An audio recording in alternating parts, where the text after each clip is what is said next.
Hello guys, and welcome to another quick video. And in this quick video I'm going to be showing you how you can change your Binance currency from USD to GBP step by step.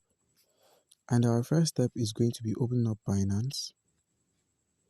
Upon opening up Binance, at the top left corner of the screen where you have your profile, you simply click on your profile and scroll down to the settings toggle, which is here.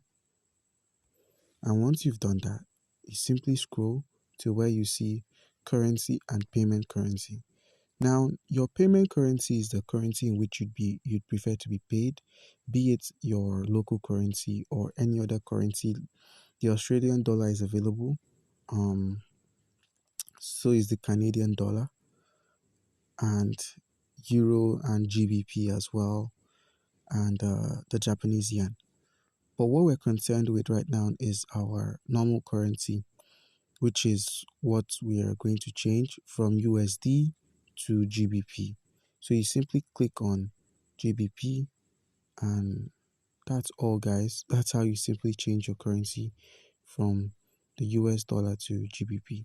And if you notice now, our currency has taken effect all across our wallets. It has taken effect. We have 17 euros, 5 euros, 2 euros, or 2 pounds, sorry. We have 17 pounds, 5 pounds here, and 2 pounds as well. So guys, comment down below if you have any questions concerning how you can change your base currency, and you'd be given an answer. Thank you.